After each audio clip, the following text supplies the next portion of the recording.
share my story and share how I've approached sales through the time I've been an entrepreneur, just like all of you.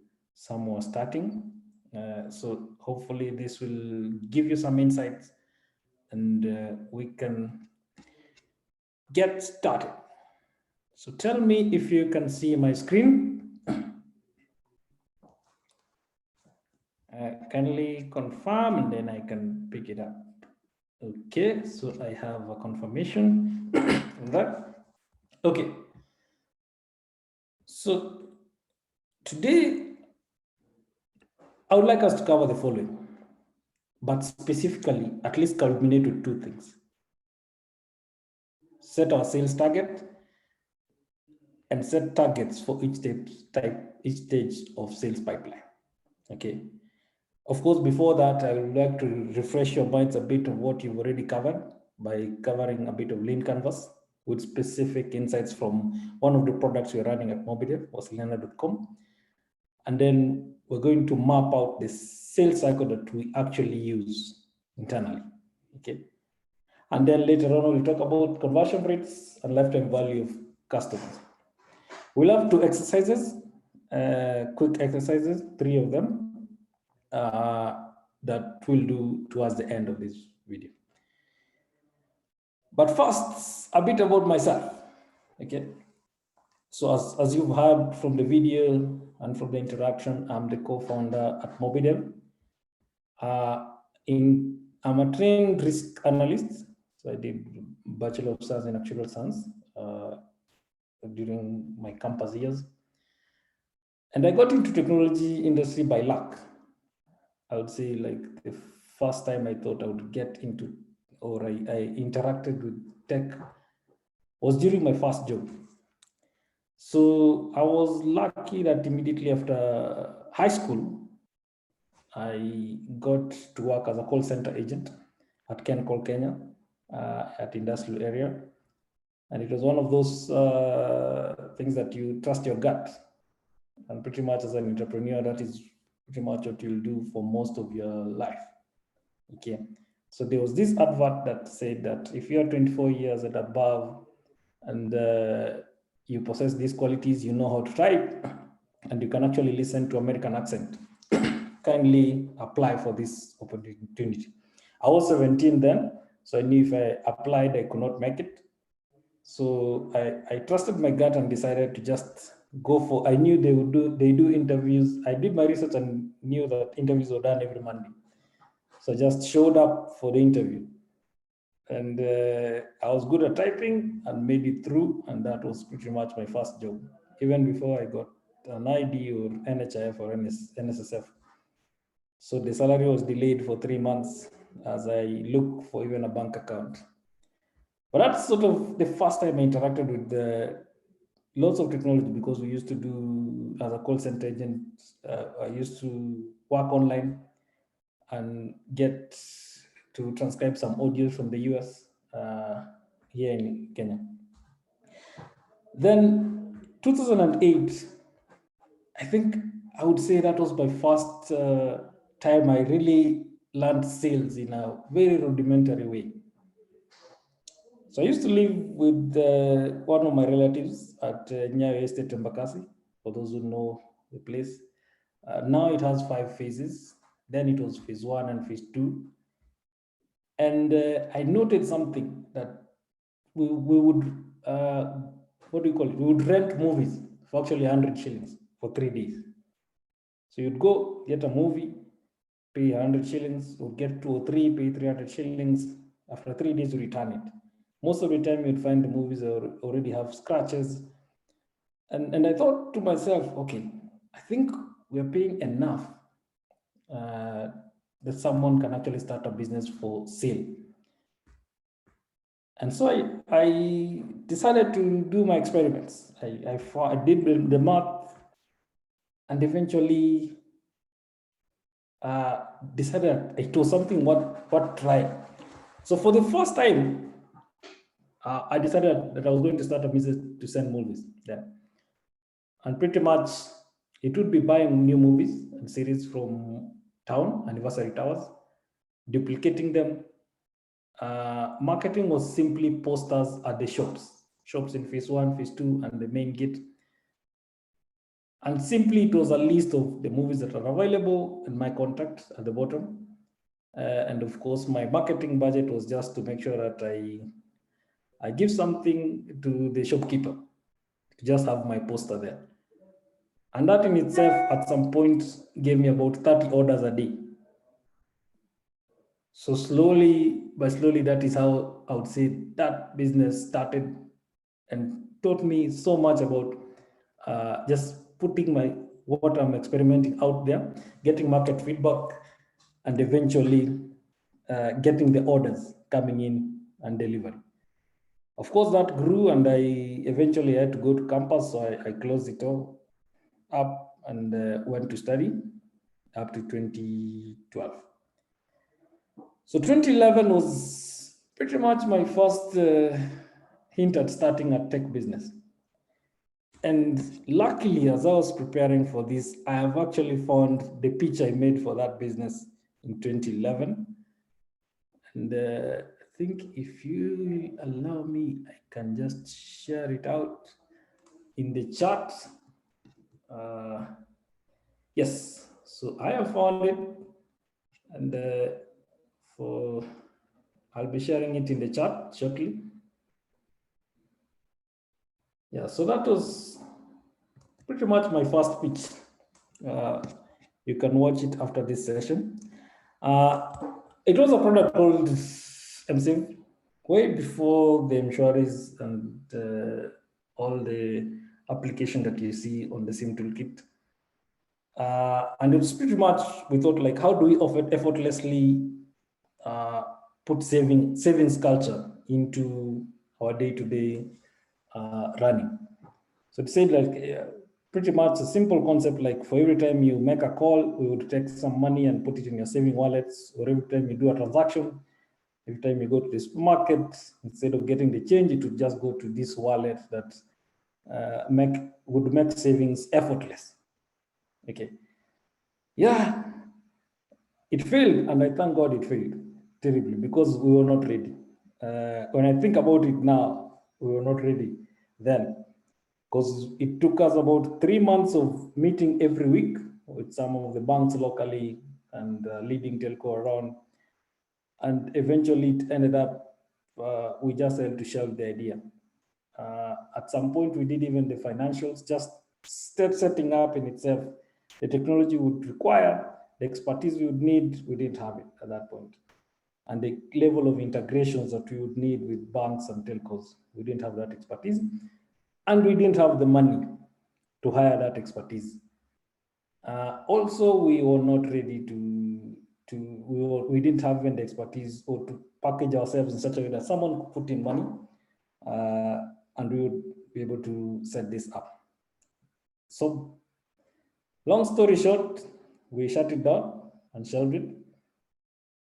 And a year later, 2012, so together with a few of my friends, we decided to start building this kind of expertise, what we had seen from the experience of running MCV. And we said, what better way to do it than to set up a consulting shop? So consulting would pretty much pay for our R&D.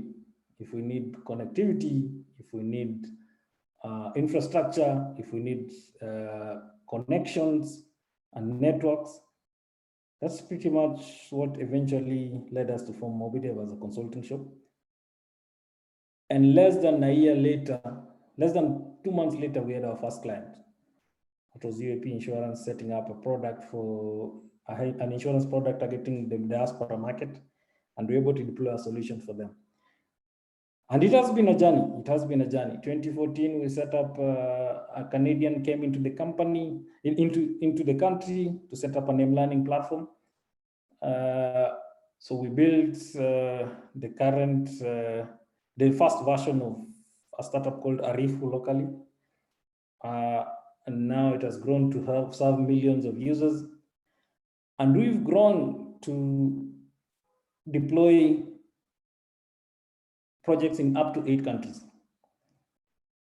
Currently, some of the projects that we do that maybe some of you may have interacted or some of your parents may have interacted. So currently we serve the insurance scheme for all teachers in Kenya. We did the same for all parents in Kenya. My mother is a teacher, and that was the first time that she understood what I do in software development, as she is a member of the scheme. So we help the onboarding and managing of the insurance scheme. And we've gone, that is one of the major projects we do locally. We support a number of companies that interact directly with telcos and banks. Yes, so we've supported the British Council. We've supported the judiciary of Kenya just when they were going online last year to the e-filing system that's currently there. So in terms of the doing the payments from users and taking everything online, we've done that.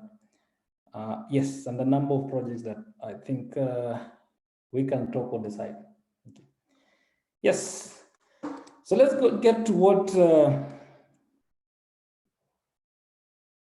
we want to do today. So I'll ask the question, and so that I get to know a little bit about yourself. What are you selling? I think I'll give you about a minute. I would like to see on the chat to just understand a bit about the team that is here. Just kindly share a chat with maybe a name of your company and just a few words of what your product or what your solution is, and specifically what you're selling. I will pause for 2 minutes from now. It's 5:57. So we can pause for 2 minutes as I invite anyone to share, introduce yourself and what you're selling. Okay. Either in the chat or in the Q&A.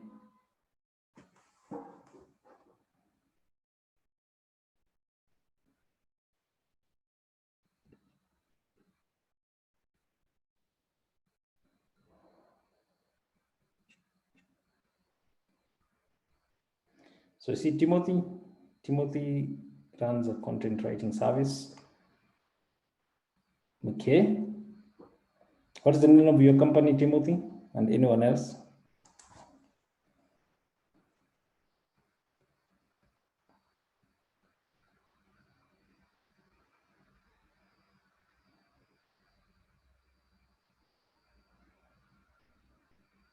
Tooling Solution. So Timothy from Tooling Solution runs a content writing service. We still have slightly more than a minute.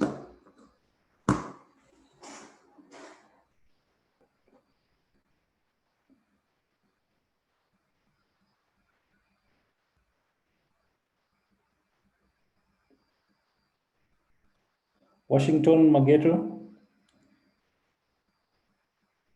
a company called TNL, has created an automated system that seeks to connect farmers directly to their customers. platdel.com, which is a brand that has connected kitchens to consumers.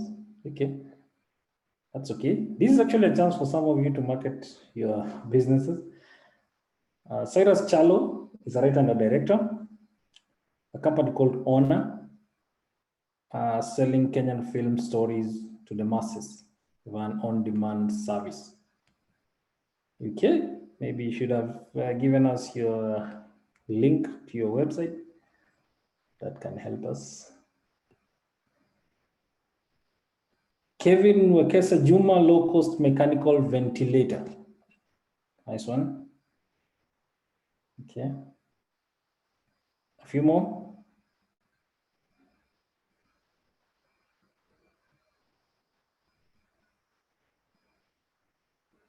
Lillian. Legal services, legal consultation, and other legal-related services. The law firm is Leonard Korir and Associates, advocate.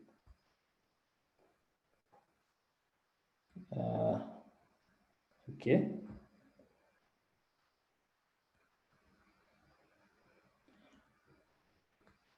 MO Abai, Huduma Faster, Fastisha SOS is a service that connects users in distress to affordable, responsive emergency services, providers closest to them in terms of emergency and utmost distress. Okay. Yes, so I think there are more that are still coming in. Yes, there are more that are still coming in, and I see 2 of them in the Q&A. So I'll read them out. Victor Murage, Simple Sellable Solutions Limited. We offer a mobile money billing platform that allows you to send invoices via SMS and receive payments via M-Pesa. Lipa.solutions, as well as a bulk SMS solution that allows you to build your contact list from M-Pesa payments and send out payments. simplesellable.com. That's okay. That's okay. So at least we have a number of you who have been kind enough to share what they're doing. So thank you for that. Yes. So allow me to, since I've already talked about, yeah, we had a few more in the Q&A. So let me see if I can do that. Oh, got it. Abraham, a mobile app that connects mechanics, spare parts, shop, garages to motorists, still on demo, yet to be actualized. Nice, Abraham, get it out in the market as fast as you can. Okay. Yes. So that's pretty much, I would say you've defined what you're selling. At least for some of them, I was able to get clearly what you're trying to offer. Last of being Abraham mentioning that doing spare parts. So you'd find what the pain points are and everything, and we're going to talk about that. I'll allude to some of the ones that I've seen, okay? And at the same time, I'll talk about some of the products we've done. So as I mentioned, we've been in the business of doing consulting for a very long time. And there are things that we've seen time and time and again. And I've seen Victor Murage talk about mobile money connections, SMS solutions. So one of them that we've pretty much seen over and over again is, I think what Murage now is one of our competitors, is infrastructure in terms of payments, infrastructure in terms of SMS, infrastructure in terms of connectivity to banks, connectivity to utility providers, KPLC, Kenya Power, that is Nairobi Water, Kisumu Water, you name it. So these are things that we've done over and over again as part of the consulting market, and we've put it together in a solution we're calling Wasiliana. Wasiliana is pretty much a Swahili word meaning communicate. Okay, so started off simply as one platform that you can communicate to your clients across all channels. Okay, available on wasiliana.com. Okay, yes. This was as a necessity because most of our clients, we talked about the Teacher Service Commission serving 1 million lives, 300 principal members, and 600,000 dependents. There is need for heavy use of communication tools. And by communication, you think about SMS, USSD, WhatsApp, Telegram, Signal, Messenger, all kinds of APIs that you would connect to in terms of trying to reach your customers, specifically where they are and in the tools and devices that they own. In previous session, you must have talked about personas and defining who your customers is and what they own. I would assume that is already covered. Okay. So Wasiliana is a story that began in 2016. We were doing a platform for one of the asset finance companies, actually the leading in the region in Kenya, Nigeria, and Uganda, that provided financing for border owners. So pretty much you would walk into this branch and in 2 hours you have your border with just a deposit of 10,000 shillings. And we noted a number of things. There was lots of inefficiencies in the process, and there's lots of information that needs to flow from the company and to the end user. And slowly but slowly, we started building tools that would enable our client then to communicate with their client. And with that experience, using some of course, in the beginning, we used some of the providers locally. And then eventually we saw that we needed to offer our customers better service at even way better rates. And that was the birth of Wasiliana in itself. Okay. And this was, I just picked up our first lean canvas, how it looked then. And I'll go through a number of segments. And for those who would like to try to build this one, I'll share on the chat. This one we built using leanstack.com. You can sign up for a free account at leanstack.com, put up your business, and run some experiments on the lean canvas, update it every single time. From history, and I would confirm that when we started, we didn't know about lean canvas in 2012. This is something that we learned, and we've actually come to appreciate that it actually crystallizes your business in one page. There is an order that you're supposed to fill in, preferred to start pretty much on the customer segment. But I will talk about a number of sections that I think every time or every day you wake up as an entrepreneur, you need to look at. As your business grows, or where we are at the moment, the things that keep me awake are the key metrics. Okay, how do you know that your business is better from yesterday to today? But before we get to where we are at the moment, you're probably doing your problem, your solution segment, and your customer segment, and your early adopters. Okay, yes. So pretty much the problem then was those challenging telco integrations. For the guys who are connecting to M-Pesa at the moment, is pretty much 1 week, 2 weeks, you're done. In 2016, 2015, it took some of us 6 months to 1 year to actually just connect to M-Pesa in itself. Eventually, we connected to Tigo Tanzania, and it equally took 6 months. MTN Nigeria, Etisalat Nigeria, similar time, 6 months connectivity. The costs were also prohibitive, because just before you connect, you need a networks person, you need a network engineer, you need, even on the business side, just getting the contract signed would take you a month or two. So we said, okay, can we offer a solution? So we've built infrastructure and connectivity to all telcos within the region as a solution. And since we've used it, we are also exposing to third parties, including some of you in this chat. The other thing that was a problem was the costs that I've talked about. Can we bring the costs lower? Okay, USSD charges then was pretty much 10 shillings per session or per hop sometime. Okay, and then there's also that segment, like after you get this kind of infrastructure, if you need an SMS or a USSD platform, you'd pretty much still need a developer to build your solution and integrate. So, and at the moment, we are pretty much working to make sure that a non-technical person can actually build some of the simple solutions that are offered on SMS, USSD, WhatsApp, and Messenger in form of simple chatbots without necessarily needing to call or talk to a developer.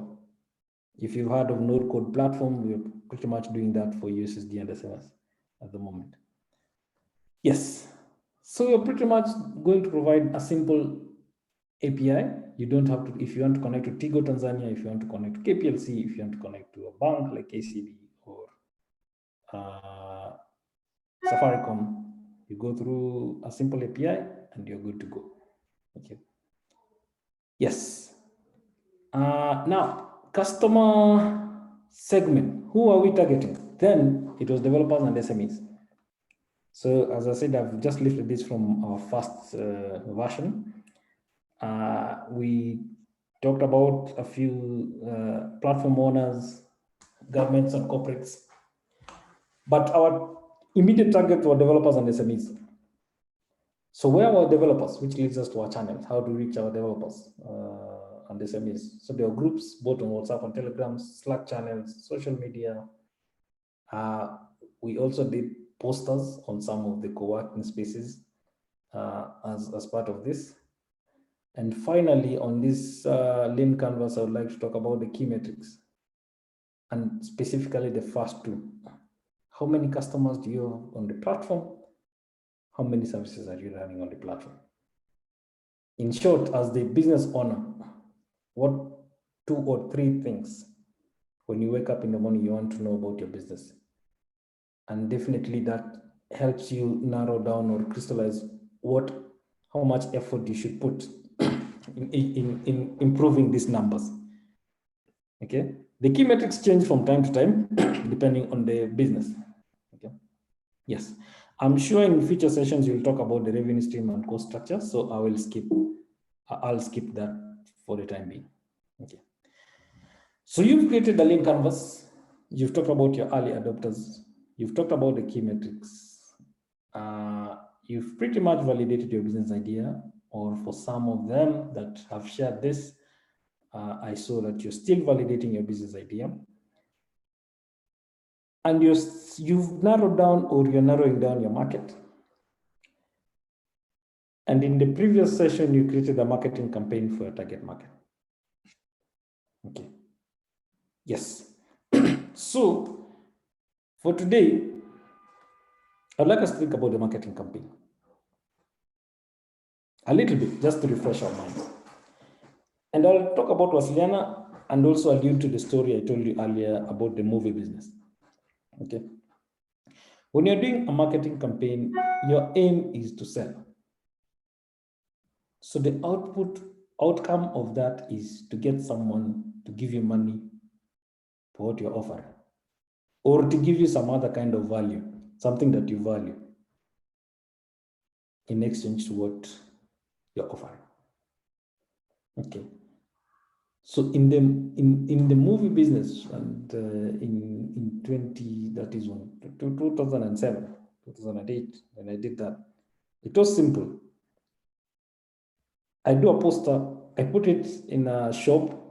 The shop would attract pretty much, I would do simple calculations that in the evenings you'd have at least one person every 10 minutes. Okay, so you'd have 6 people per hour, and that would be active hours, about 4 hours. So per shop, you'd get about 24 people coming in. Out of 24 people, how many people actually get to read or to see your poster? How many people eventually see your number and call? How many people eventually order? And how many people pay for their order? Then it was pay on delivery. Those become my customers.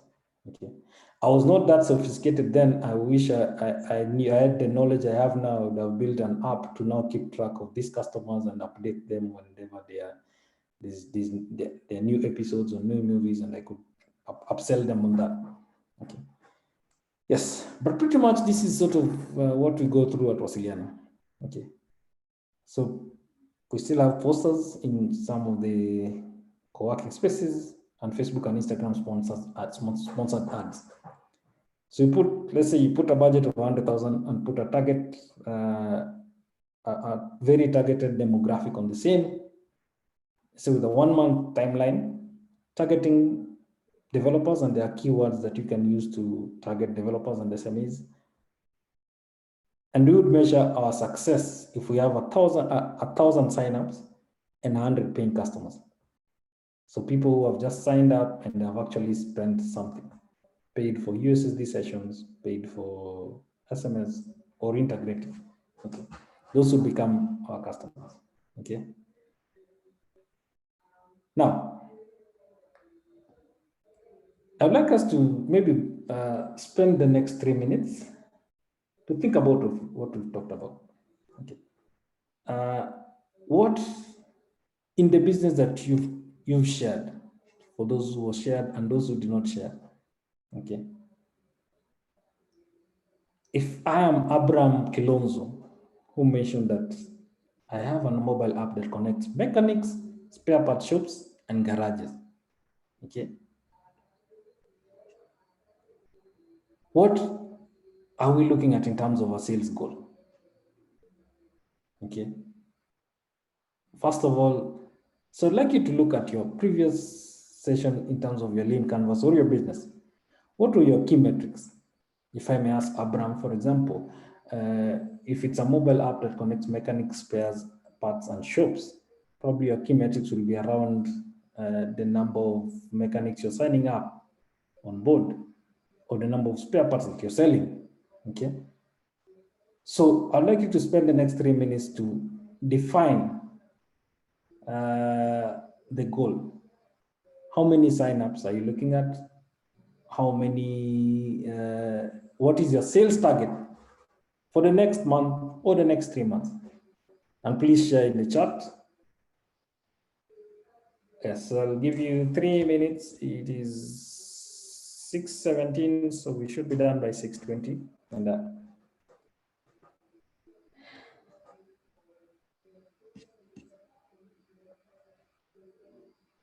so your lean canvas will guide you or your business plan for those who have one in terms of looking at the numbers.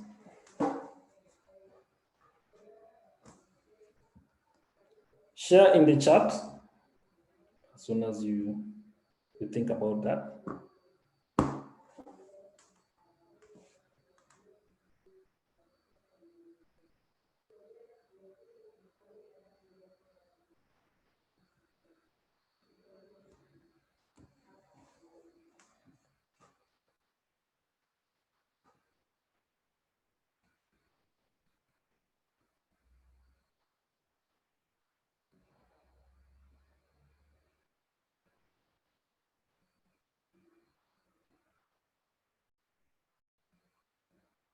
Still have 2 minutes.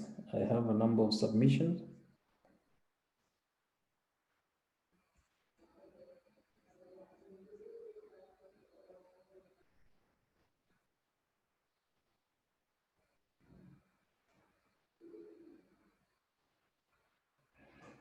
Okay.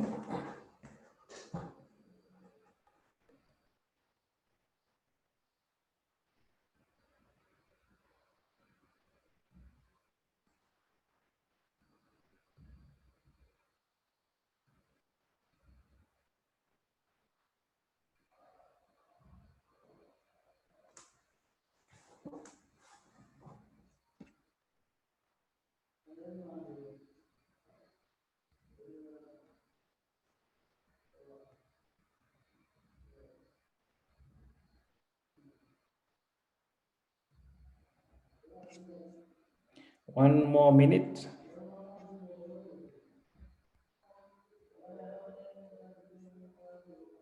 So I've seen your submission. Akili Abai, Abraham Kilonzo, Kevin Wekesa, Washington Mageto.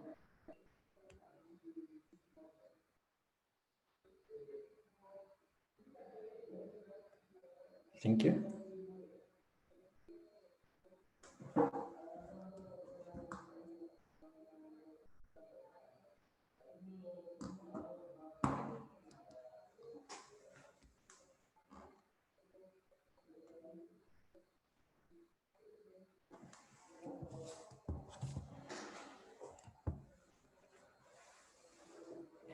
Okay.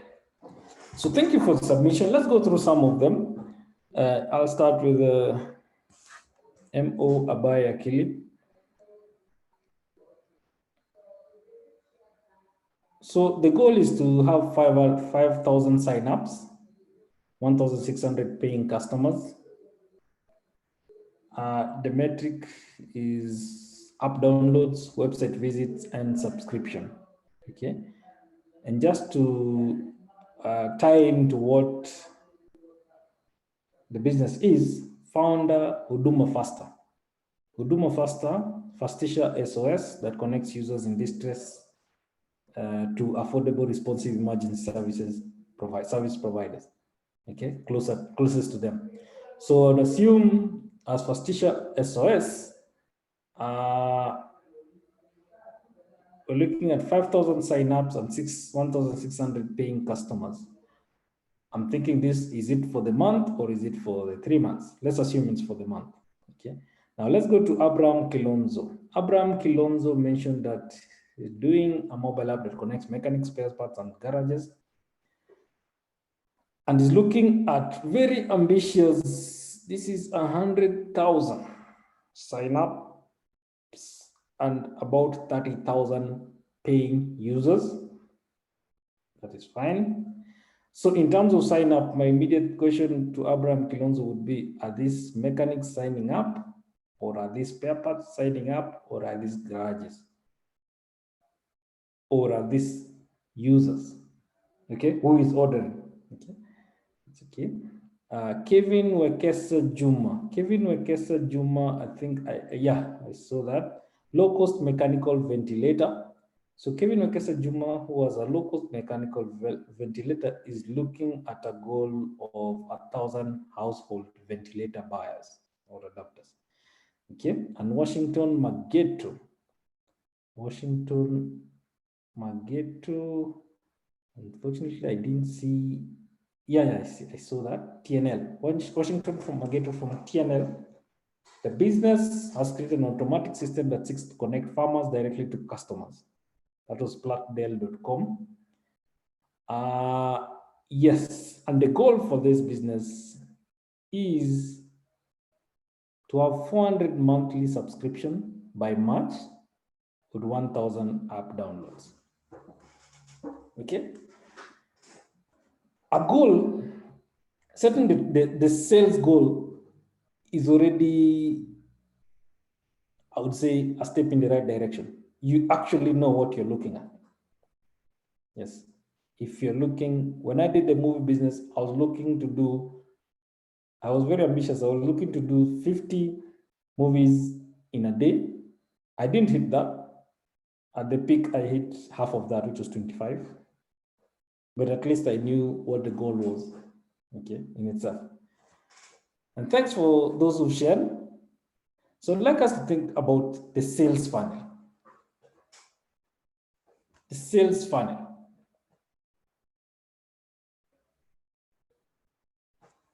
And the funnel, for those, maybe some of us don't know what a funnel is. A funnel is a funnel is no longer that common actually. A funnel, mostly if you're a dairy farmer, you would use a funnel to make sure you direct milk into a bottle. Where is a funnel used mostly? For those who probably buy kerosene or in a petrol station. Yes.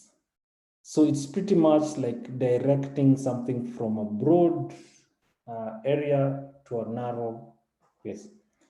It's pretty much like what your customers go through, or you as the business owner look at. This is your perspective in terms of customers. If you go, for those who work in town or sometimes go to town, maybe sometimes you should go and stand at one of the busiest streets, Tomboya, for example. Look at the users. Think about how these users would convert eventually into becoming customers for your business. Look at all those users that look at those billboards, including the flashy ones, the screens. And how does it take a company like Samsung or Oppo that is advertising on those billboards 24/7 to eventually get someone to go to that shop and own that phone? Okay. There was even a time that Samsung actually did an entire screen around KICC, okay, as a marketing channel for that. So let's look at the several stages of a funnel, and this can be different for different businesses. Okay. Mostly there is awareness, There's building interest in what we're offering. There is the decision making and eventually the action. Okay. For the movie business that I described, I print a poster, I put it in the shop. Okay. Every hour, at least 6 people see that poster.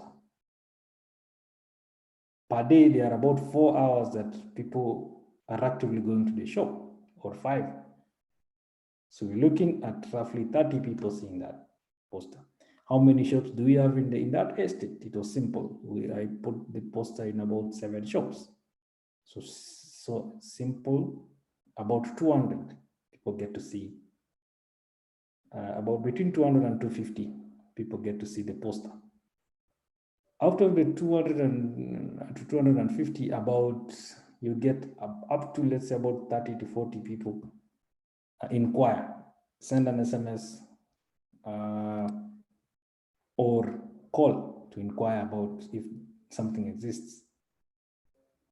Then eventually you have between 10 and almost a very similar number order, and eventually the delivery and paying. So simple like that. Okay. And I want you to think about your business. And fast forward to Wasiliana, this is sort of what we do at Wasiliana. So with the poster usually has a USSD code as a call to action. So we build awareness with that. Our call to action is the USSD code where someone dials in, or a link to the website. The call to action is to pretty much click a link or dial a USSD code. Out of a target of 1,000 people, almost half actually get to do that. And let me tell you the thinking behind that, because as soon as someone dials a USSD code, you have their phone number. And if you have their phone number, the chances of you contacting and closing that deal increases significantly. Okay. And this affects, eventually we'll talk about your customer acquisition costs, affects how much money you spend to get a customer. Okay. Anyone who dials that phone number becomes a lead. Okay. And the lead would either convert themselves and actually sign up and get to use one of our services, or may need to be nudged a little bit. So we call it a bit of nudging, which from experience, it may take up to 5 times to actually talk to someone until they become a customer. You need to be very smart in determining the kind of strategy you use so that you don't become nagging, but at the same time, you keep your name or your service in someone's mind. Someone saw something, they wanted it, but they forgot about it. So 24 hours later, we can send an SMS reminder to, hey, we saw you dialed our USSD code, these are the services. Then we see what actions they will take next. Probably you'll have a link. You see if they will click that link, you know this is someone who's interested. Okay. Yes. And then maybe 3 days later, you'll get a call from one of our team members if you actually follow that link. This is the time probably they'll sign up for an account to just check out the platform. Okay. If they don't, then 5 days later, we'll do another call and final call and final SMS. Then they would go back into what we would call subscribers to our newsletters, and unless they opt out, where we would get general updates about our service. Of course, the next step is someone who creates an account. This is someone who's interested, usually about a quarter of the people we start with, and eventually someone who pays for one of those services, usually about 10%. Okay. This is very different from business to business. It's depending on how, if your product is niche or if your product is mass market, you may have different numbers and different conversion rates. Okay, and we'll talk about that. Okay, so think about your business, whichever one that you've shared, whether it's Fastisha or spare parts How do you move from someone who is totally unaware of your business to someone who becomes your customer? Okay. When I was starting up or early years, I listened to one person I really admire a lot, and that was Ken Joroge at Silland. And in one of his discussions we had, he mentioned three things. And one of them was that I remember up to date is ensure the time. If you can find a business whereby the time between someone who is not aware of your business and someone paying for your product or service is less than 10 minutes, for example, you have a very good business. Of course, some of it is not achievable depending on the business you take, but the technology world, that is pretty much almost possible. Okay. And I think this was from his experience after running the ringtone businesses earlier on in the years. Currently, there is a business that pretty much does that. For those who've seen Skizatunes or subscribed to Skizatunes, the advert runs for less than a minute. And within that period, people have already signed up from just listening to one of the audios that they like to be a callback tone to actually dialing that code and becoming a subscriber, pretty much less than a minute. In fact, it's so short that when you listen to someone else's ringback tone, you can also decide to subscribe to that. Okay. Yes. Okay. Yeah. So that is one of the things that I learned in this. If you can make that time between awareness or someone who's totally not aware of your business to being a customer as short as possible, the better for you. So narrow down your target. That's the first thing. Don't just approach everyone and everyone unless you have a very mass market product. Yes, so that is very important. When I listened to the team at Skiza and what they were setting up, initially they were targeting the youth, but interestingly, it ended up being not mostly the youth using the service, but the aged. Yes, so target an audience, narrow down to an audience, target and listen, get feedback to the audience. In the video, I talked about getting feedback from your audience. Call to action. Make it as simple as possible. What should a person do? Okay, in whatever place they are and whatever mode they have. Should they click a link? Should they dial a USSD? How should they get to see your service? As simple as possible. Follow up on leads. How many times should you follow up? 4, 5 times. Okay. How will you follow up with it without being annoying and wasting your resources? Okay. Think about your assumptions. And I would like us to think about the steps in your sales cycle, which will lead us to a second activity for the day. Okay. So you've looked at this sales funnel, and I'd like us to think about, for those at least who shared and those who did not share, build your own sales funnel. I'll give you a bit of time so that you build your sales funnel. Okay, very quickly. Mostly, what does it look like? What does it look like? And I would pinpoint a few of the people who shared this. Let's say, like Akili Abai. Okay, so Akili Abai has a call to action. They have a bit.ly link that takes users directly to App Store to download the app. It keeps track of all clicks, and we embed this into our call to actions, especially website. So I'd like to take the next 10 minutes to think about that process from the person who is not aware of the Huduma Faster or Fastisha SOS, all the way to the time our sales is closed. At least I see you already have a direction in that. Then as soon as you're done, kindly share as simple as this. There is a template that has been given. If you'd like to use the same template, you can find it on that link. Okay. You can use pen and paper. It is okay. Whatever is good for you, kindly go ahead. Okay. Yes.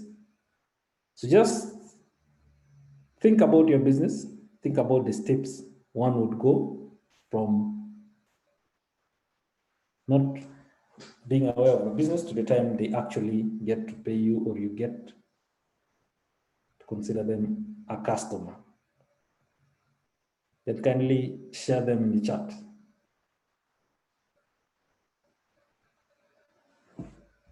So 10 minutes from now, we should be done at 6:44. Thank you.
Yeah, so once again, just to help you out,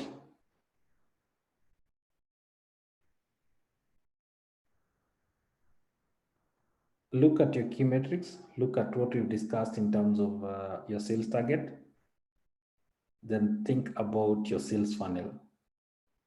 If you're looking at growing at a rate of 1,000 customers in a month, that should reflect in your sales target, that should reflect also in your sales funnel. Okay, what percentage of users will eventually get to be your customers? Thank you.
So I can see a question from Gakenia Mwangi on as you work on the assignment, how can you get the recorded sessions?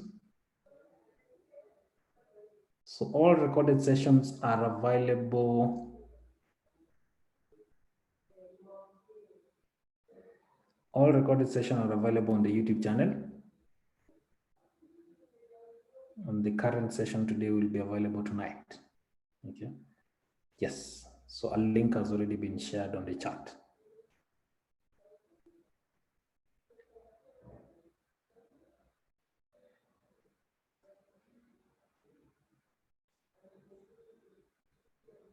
So use the template with shared earlier. It's pretty much what I'm expecting is to see just a numbered list from maybe 1 to 5. What you think the users will go through. We can post that numbered list on the chat, and then we can discuss together.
Okay.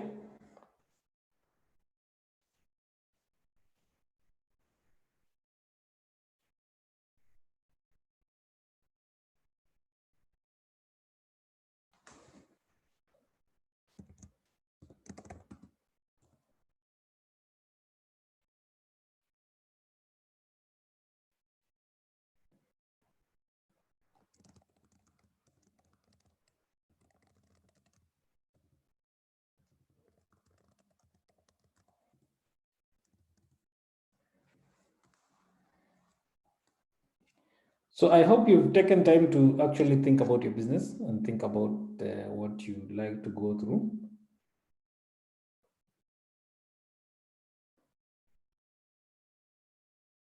And I am hoping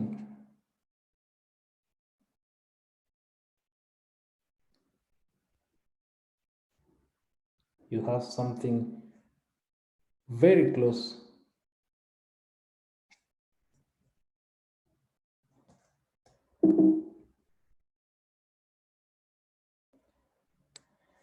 very close to this.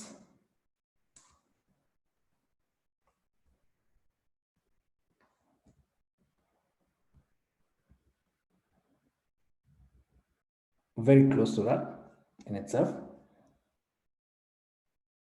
Okay.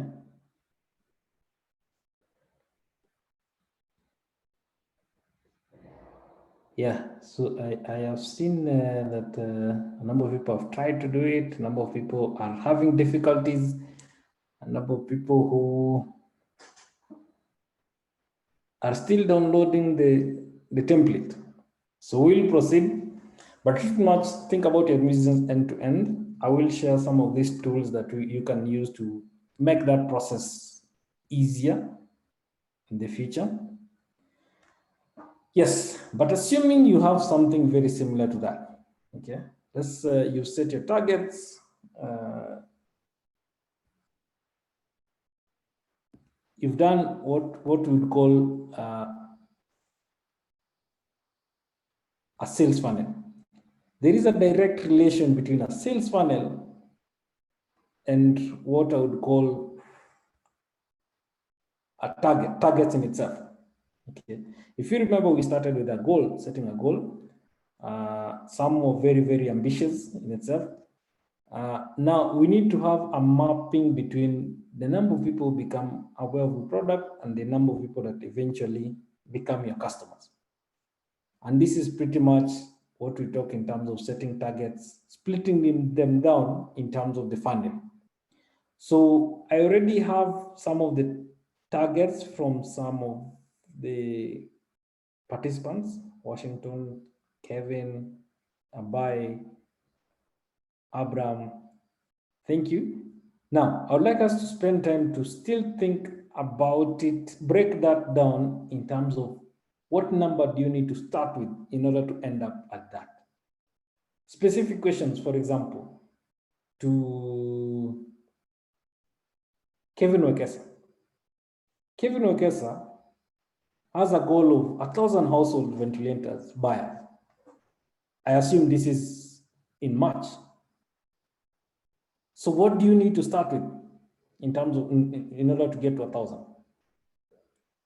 Abraham Kilonzo, okay? You need 100,000 signups and 30,000 paying users. What do you need to start with? Okay. So think about this, and we'll spend the next 5 to 10 minutes also to work backwards in terms of if eventually I need 5,000 signups, Abai sees 5,000 signups and 1,600 paying customers. Okay. What are you looking at in terms of how many people should you reach? How many people should actually know that your business exists? And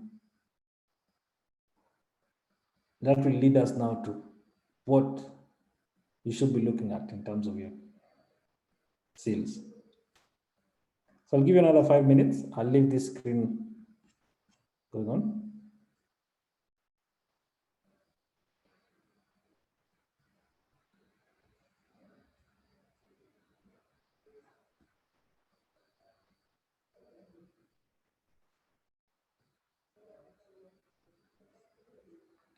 So I need you to share a similar output like the previous, but now with targets in terms of what do we need to go through, how many people should we reach to build awareness, how many people actually get to the call to action. I already see something from Abai. So if we have a short URL, bit.ly link that takes users directly to the App Store to download the app, okay, that keeps track of all clicks,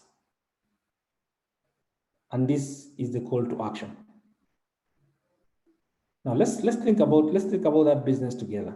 Okay, how many people need to click that link in order for you to get 5,000 signups? And what do they need to do in the app to eventually pay and for you to get that 1,600 paying customers? Okay. Yes. So let's work back together. How many people need to be aware before you get 5,000 signups? How many people click that link in your estimate, rough estimate? Then one step before clicking that link is how many people will just see your advert and not click that link? Okay. If you can share that, then we can work together, and that will hopefully will be an example to everyone else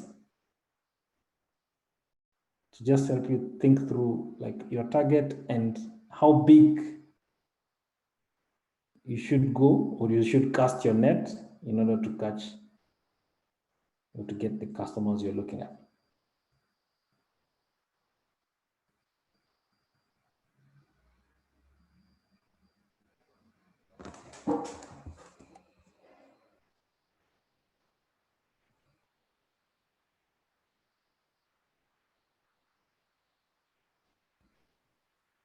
Hello, Leonard. Yes. Okay. Maybe if I may say, my target in Mombasa, we are targeting first as the project we are starting in Mombasa County. So we have a potential of about 200,000 users who are our potential clients or users. And we are targeting at least 10% of this to attract them on our platform. So our business model is kind of targeting both users and service providers. So the users, they will connect directly to the service providers. The service providers will be paying us in commissions and also subscription. They'll subscribe to access to a pool of our users, and we will earn from each transaction as in terms of commission. So the users will access the services through the app freely, but they will be paying directly to the service providers who will earn from them as in commission. Okay. Let's run some numbers. So these are the 1,600 that you expect will pay you eventually, right? Yes. And this is for the next month, the next 3 months? Yes, in a month. In a month, okay. And the 1,600 will come from 5,000 signups, right? Yes. Okay. Now, if we work backwards from the sign up, how many people do you think will click the link?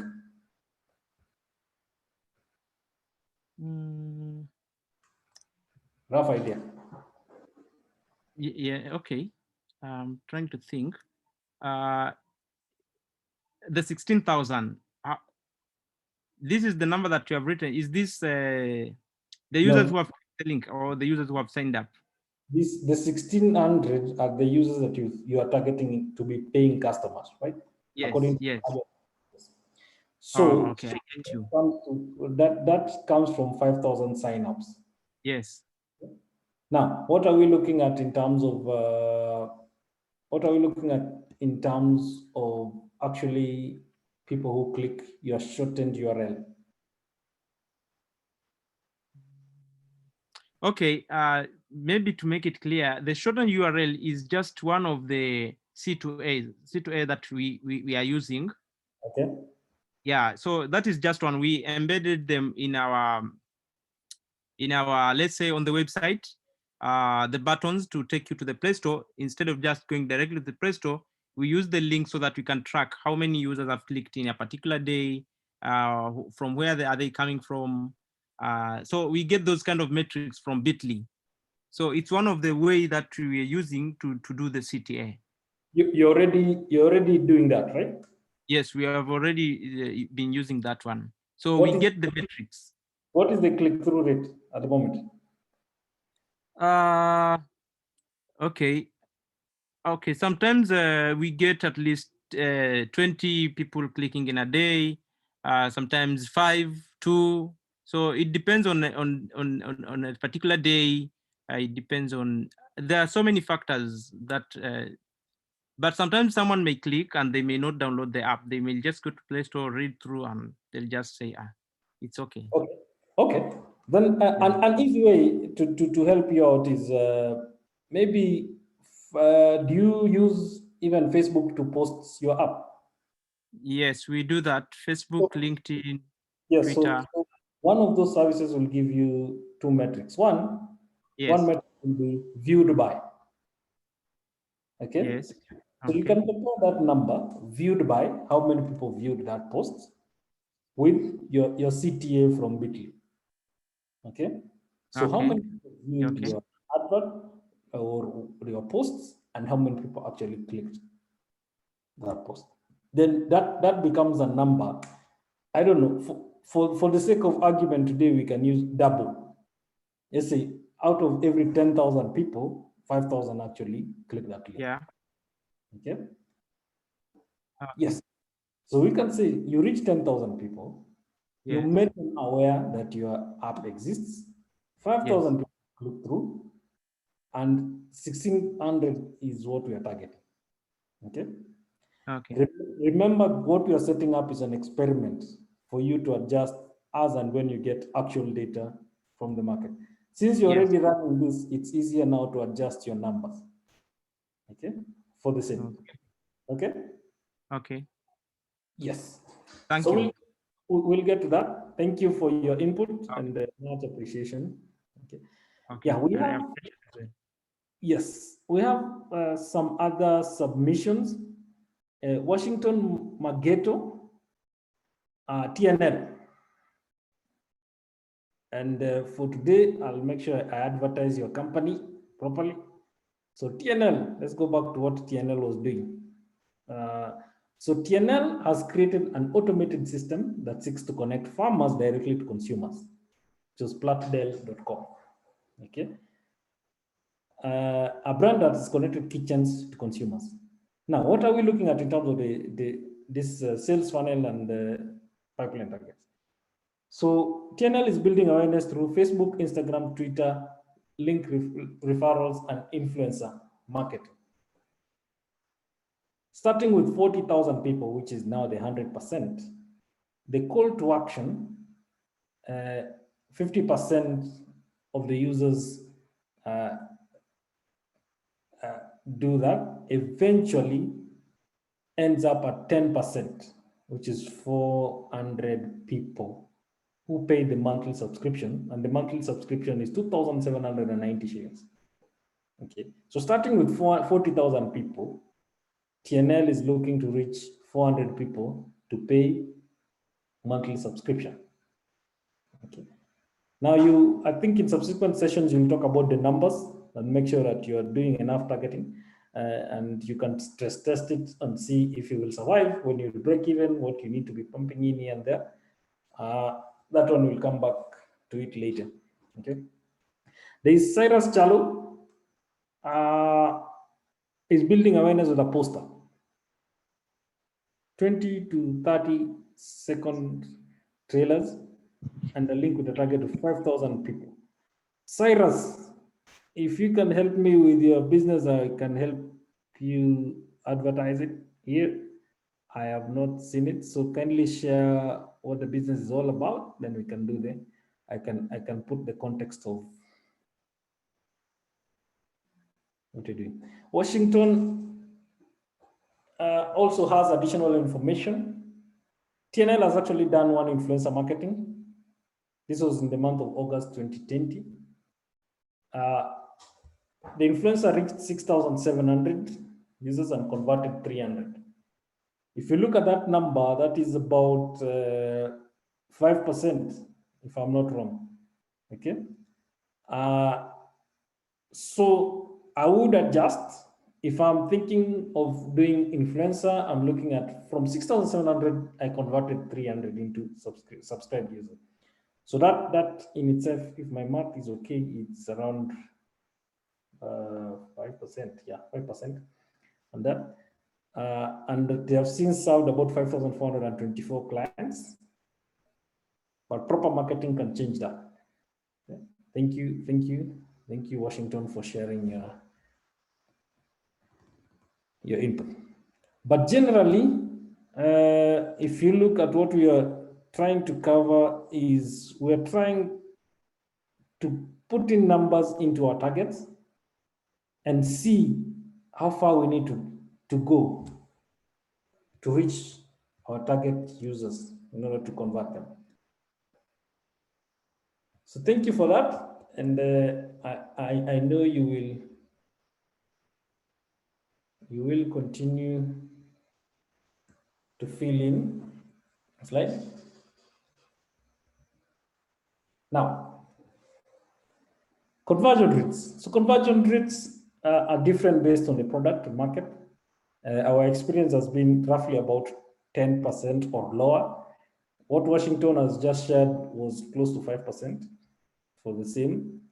So when you're doing that, you need to find out what that is going to be and what your business needs in order to survive, okay, for the same. Now, allow me to touch a little bit about lifetime value as the customer acquisition. For the examples that we've given, there are people who've talked about, I think Washington has talked about using an influencer, people talked about paying for adverts on Facebook, Instagram. And we've also worked on the pipeline itself, including some follow-ups. It could be a call, it could be an SMS. All those, the cumulative costs that you spend, you divide them up and find what we call the acquisition costs.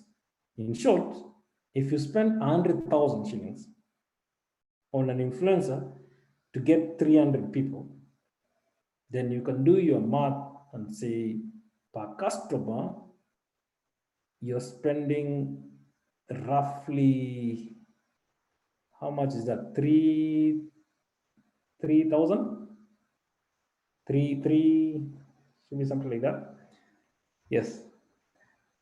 Yes, so that becomes your customer acquisition costs. Customer acquisition costs. So how much are you spending on an influencer? How much are you spending on the poster? How much are you spending on Facebook or Instagram to eventually convert this number of users after the campaign? Okay. Second is, how much will they spend on your business? And I'd like to go back to Washington's example, because I think it's a very good one. And since it's a very good one, allow me to actually make sure that we get the numbers right. So Washington spent, how much did you spend? If you can post on the chat, how much did you spend on the influencer?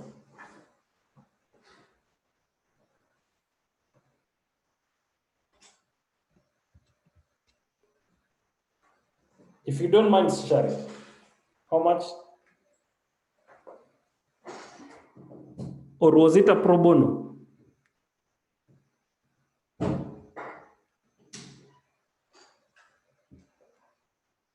Washington, are you with us? Okay, the influencer, Washington has given us more information. And luckily, the influencer is a friend. Yeah, as a startup founder, you need to find good friends, like Washington's friend. But maybe go back and ask if the influencer were to charge you, how much would you pay? Okay. Now, let's use a hypothetical example of what I talked about, 100,000. If you paid 100,000 and eventually converted 300, then we were spending 300 shillings per client who eventually converted. 333, something close to that. Okay. Now, for your business, the monthly subscription is 2,790. Okay, those numbers are I would say are very good. If someone you're spending 300 for that, then those are some very good cost of acquisition versus lifetime value. Now, second thing is how much will they spend in your business? So you need to think about, from the data you have, Washington, is how long does someone pay that subscription before they eventually leave your business? Okay. How much will they own roughly? How many months do they pay until they say, I have had enough. I think I can survive without this subscription. Okay. So you need to ask yourself that and compare that, those two numbers. You will learn that, I think, in the financial sessions that is coming up, but have these costs in mind. Okay. Yes. So I'd like us to do two other things before I welcome any questions and we can possibly close out. So first thing is, when you're starting up, this can be very easy. Like you can pretty much put in an Excel sheet the things you've done, use a template, find out who you've reached, collect the contacts, reach out to them, divide the work among yourself as the company founders and follow up on them. But eventually you need tools to start helping you reach out. Okay. There are a few tools that I will talk about and I'll share. There's Leanstack, there's HubSpot. You can try Asana or Trello, Streak, and many more. Okay. I will start with the Leanstack.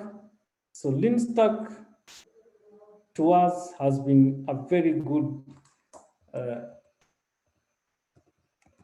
ground for just testing out things, putting out most of the things that you're learning. So if you go to leanstack.com, let me just log out first. You'll see it's pretty much resources for entrepreneurs. Okay. And when I started using it, it was pretty much the lean canvas. But there's an entrepreneur academy, and there's a free subscription on it. There's a free tier, and I think, let me just try to get into my account. You will see probably a dashboard different from this, but pretty much there are a few tools you can use to manage your business. I really like it because of the models. I can test a few things here and there. It can really help you experiment on a few things. And if you look at this lean canvas, is what pretty much you've covered, and it guides you on where to start and where to go. And you can create things like traction roadmaps, the customer forces and all that. Some of this is, of course, paid for, but it's a tool there's some bit of it that is free. The second one is, of course, I've shared about Excel, pretty much that is self-explanatory. Create a new workbook, feed in what you've described as your funnel, getting the contacts, the information that you need on that, and go on. I would talk about something like Trello. Okay. For those who are in software, you pretty much know Trello, or you may have heard about it. If you go just search online Trello.com, and you can do something as simple as this. Some boards and some cards that you can move around. Okay. How many people become aware? How many people are new leads? How many people are hot leads? How many people are warm leads? How many people are cold leads? And which ones have been closed? Okay, or have been eventually become customers. There is a template you can use. So you can just go online and search Trello CRM template, sign up with that, and you can actually get this. I will share this in the chat. Copy the template. You can use that in the chat. Okay, that is Trello.com. I've shared the template that you can use. You can read about it and see how you can actually use that to move, to walk through the sales pipeline that we've talked about. Okay. There is one that we also use internally called HubSpot. Okay, so HubSpot also has a free tier or a free version. It helps you manage your growth in itself, from marketing to sales, and has good integration to your communication too. So you keep your contacts, keep your whatever you're doing, track that and track it across the company. So if you're growing based on the number of team members you have, you may need to move to something like this, because I'm able to manage the communication across the company and get to see what is being done today and who is doing what and where. Okay. Yes. So there are a few more that I'll let you think about. Asana, Strict, look at that and research on them. And of course, these are not the only ones. Pretty much if you search online, there are so many tools that you can use to manage this. I think in the past 2 weeks or so, I also experienced a client who needed integration with Zoho CRM, and I saw some good stuff about it. So it's worth a mention. Very customizable in terms of the fields and moving them across your pipeline and your steps. This also has a free tier that you can actually use that and go through. Okay. I hope you've learned something. And so I'd like to pretty much go to the last section. And before I get to the last section, I see it's just past 7:10, 7:12 now. I like games a lot. Games helps me think in business and in whatever I'm doing and joke my mind a little bit. There is a game I came across quite early, I think 2017, 2018. It's called Universal Paperclips. If you go to Google, just go to your Google and type Universal Paperclips.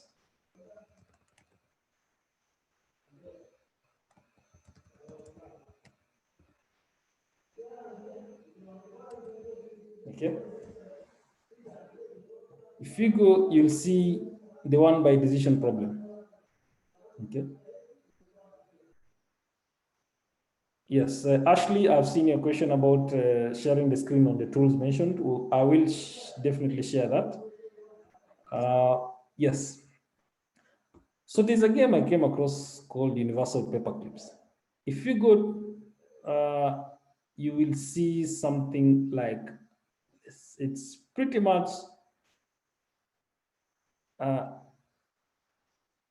don't know if people still use paper clips, but the clip that you use to pretty much clip papers, okay? So it's a very simple game. It starts off like with one button, okay? If you look at this, it's pretty much, I would say, teaches you from an entrepreneurial mind on usage of resources and how to manage. There's so many things you'll be managing. You're managing money in the company, you're managing marketing, you're managing your sales, you're managing your automation and everything like that. So for those, it puts you in the mindset of someone who's running a factory that manufactures this kind of paper clips. And when you're manufacturing paper clips, as you're starting up, you pretty much have a place where you get a wire, and using that wire, you create a paper clip and you sell that paper clip at a certain market rate. Okay. If you look at my screen at the moment, I think this one just started a few minutes ago. I can choose to make paper clips manually, okay, by just clicking a link. Okay. My wire at the moment I have only about 366 inches of wire. Okay. So what is coming into my company is a wire. So I need to buy more wire at some point. By clicking a wire, I get more wires, and I'm able to do that. How am I selling? Okay, I am getting to a point whereby I don't have any inventory being left, which may mean that my price point is maybe very low. I'm selling it at $0.09 per paperclip. I can decide to raise these paper clips, and as soon as I start raising, you can see the demand for my product goes down. My inventory grows.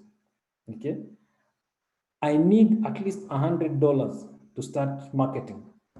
And the marketing in itself affects the demand for my product. Without any marketing at the moment, my public demand is only at 27%. If I am able to raise my current funds from $39 to close to 100 or 200 and above, then I can get some marketing that will increase my public demand, and definitely I can sell it at a higher price. Okay.